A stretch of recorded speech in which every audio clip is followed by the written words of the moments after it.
Yo, what's good, y'all? Welcome to our second episode of the Vision and Talk, and today I'm joined by Sonk from No Heeps. He's a visionary content creator, a pioneer in music, local, national, and international content. What's good, my G? Welcome to the I'm show good, once again. brother. Thanks a lot. Thanks Yes, a lot. sir. Yes, sir. Yes, So sir. I'm Yes, sir. I'm pretty excited to be here at Vision and Talk, Mhm. and I'm looking forward to having a conversation with you about music. Yes, sir. Yes, sir. Fantastic. Yes, sir. Yes, sir. So, can you please tell me a little bit more about yourself before we delve in deeper? Yeah. So my name is Sonk.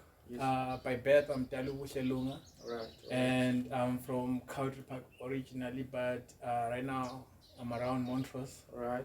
So myself, I describe myself as a nightclub promoter, artist manager, and music promoter. That's great. But now I guess I can add festival manager into my resume with Okay. No Heeps. Yeah. So yeah, By the way, shout out to No Heeps.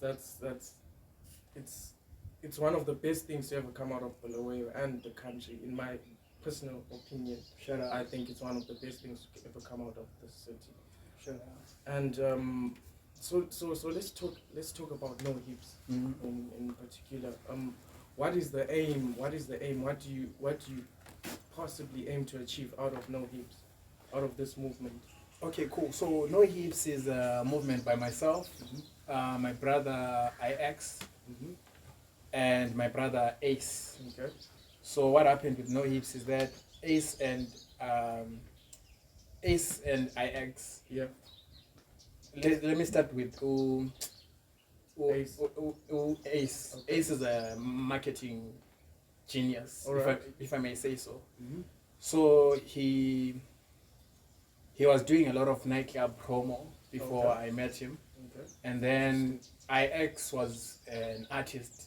I feel like he's one of the best artists that I've met myself, but he wasn't getting shows. You know, Okay. he would have to go to Ashtown just to do a show. Alright. And so the three of us, when we linked up, we're like, you know what, let's start doing something. Because myself, I was an artist manager at the time. And I was also starting to go into nightclub promotion. Alright. And then we're like, cool, let's start something. Let's combine our knowledge base to come up with something that will be beneficial to the BYO audience, to the BYO market as a whole. Community. Yeah. So we started No Heeps. We collaborated with Hub Studio. Okay. Hub Studio is what can I call it? It's like a hub for music, pretty Okay. much. Okay.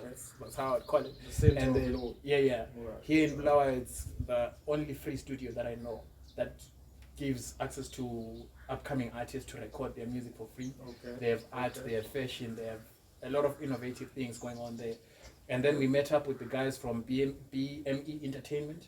BME Entertainment does music videos. They're basically a filming crew, pretty much.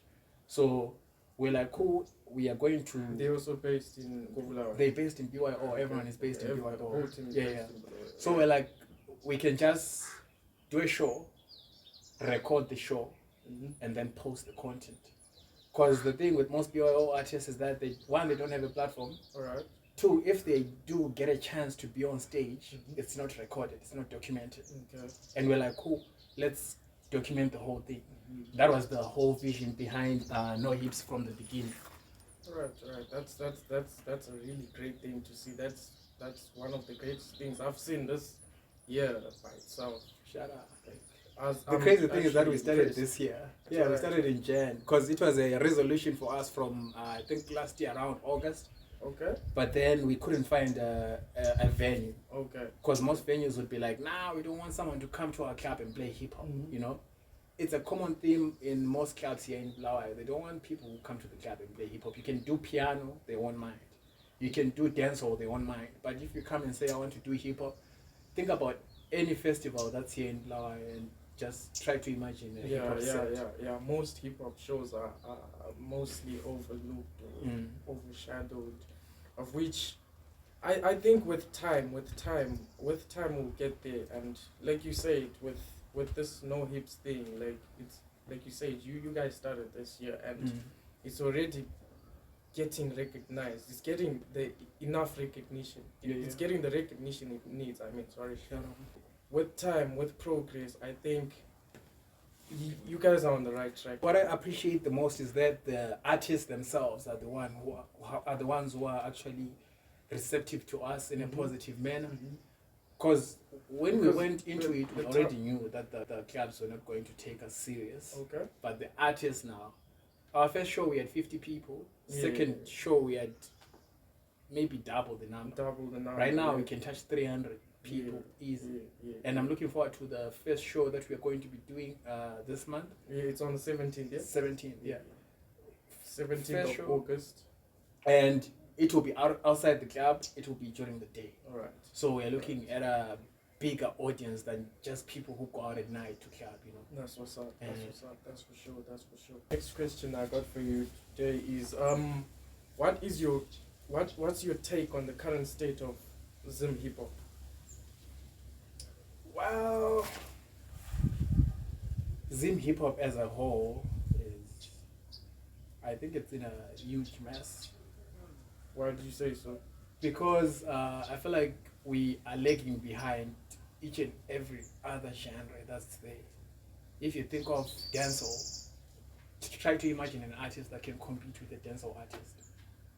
You can't even think of one, because in terms of numbers, in terms of reach, in terms of influence, we are lagging way behind. And this is not just BYO hip hop. This is just like within the country. Yeah, the whole rest of the country, the whole scene, even H-Town niggas. I think the biggest hip hop artist that we have might be Holy 10, but is not doing half the numbers by winkyd, if I may say. Well, judging from what I've seen, I think there's seasons for this thing. For example, you say it is the biggest hip hop artist according to you. I'd also say the same thing, because judging by his numbers and his following and the exposure and the reach he has over certain areas of Africa, and I feel like there's seasons for this. For like when you release music, there's a specific season that you have to work in that season and then release in that season, and then it goes like that.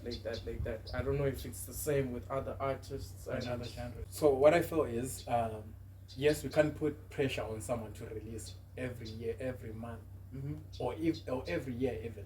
Yeah, we can't put pressure on someone to do that. However, I feel like the work has to speak for itself. Okay. Because even if we go back to other genres, the guys are not dropping every month, Yes. They also drop seasonally. Yes. However, they do collaborations, to fill up the gaps when they are not dropping. Because the fans are waiting for music. We are living in a digital age whereby music should be coming through, Yes.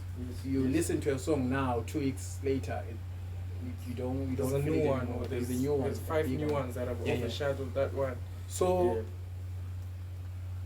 with that being said, I feel like even in other countries, they also experience the same thing. They also feel the same way. I can't drop every season, I have to wait for just a certain period. However, their impact is way bigger than what we have here.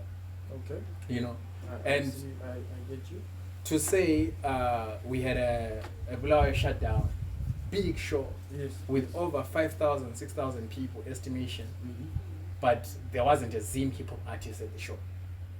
All the hip hop artists were from South Africa. Yeah.